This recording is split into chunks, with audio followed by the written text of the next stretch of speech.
Rasulullah kata kepada para sahabat, aku naik burak tu, sekali dia bergerak sampai ke hujung. Kali dia bergerak sampai ke hujung, kali dia bergerak sampai ke hujung. Tapi Nabi boleh tengok di bawah, Nabi boleh tengok. Bahkan Nabi boleh cerita dalam perjalanan balik, Nabi jumpa 3 rombongan di bawah. Maka Nabi naik burak, Nabi berhenti 3 kali. Yang pertama, Nabi berhenti di Madinah Al-Munawwarah. Ini riwayat dalam Sunan At-Tirmizi disebutkan riwayat tersebut. Nabi berhenti 3 kali dalam perjalanan pergi. Tempat pertama, Jibril buat turun Nabi, berhenti di Madinah, tempat hijrah, tempat umat Rasulullah yang menunggu Nabi, iaitulah kaum Ansar di Madinah Al-Munawwarah. Kemudian tempat yang kedua, Jibril bawa Nabi berhenti di Tur Saina.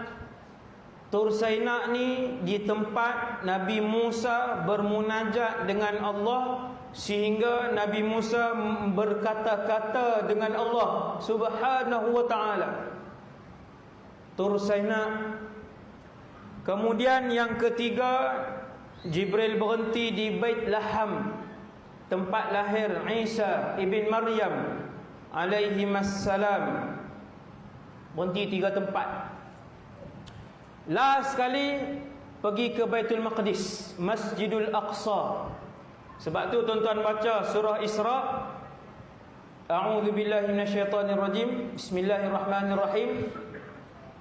Subhanalladzi asra bi'abdihi lailan minal masjidil haram ilal Masjidil Aqsa.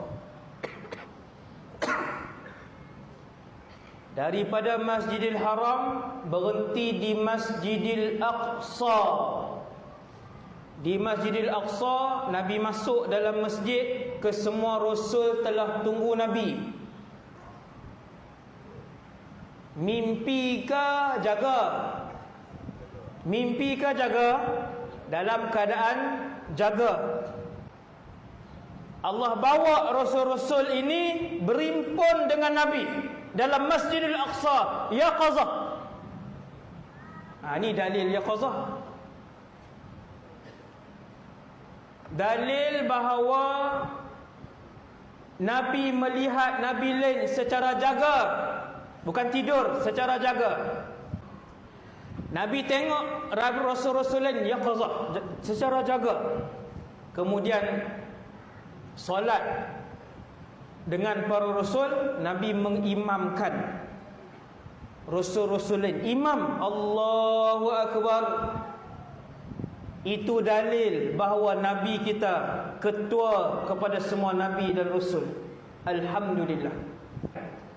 Habis solat, Nabi tambat burak di satu tempat namanya Haitul Burak, dinding burak. Itu nama dalam ilmu kita, sejarah Islam kita.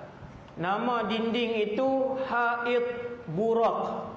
Tempat beberapa orang rasul yang dulu naik burak, di situlah mereka tambat. Selesai.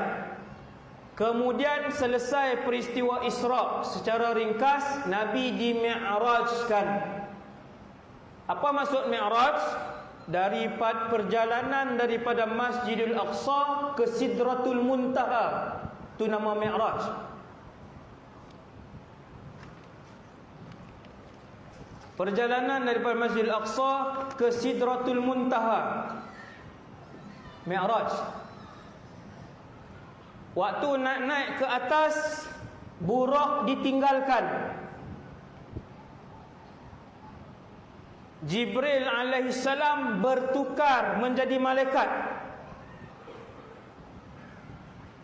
Jibril bertukar jadi malaikat dengan rupa paras malaikat. Itu kali kedua baru Nabi tengok Jibril dalam rupa malaikat. Baru kali kedua. Maka Rasulullah pun naik sampai ke langit yang pertama, tuan-tuan. Sehingga malam ini saya berceramah, langit 1 sampai langit 7 ditutup sampai malam ni. Maka waktu Jibril bawa Nabi Muhammad naik ke langit yang pertama, tak tahulah berapa juta kilometer, wallahu a'lam.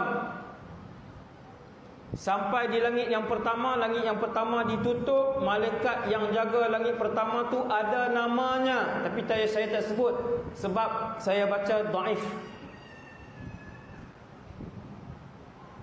Lalu malaikat tu bertanya, siapa?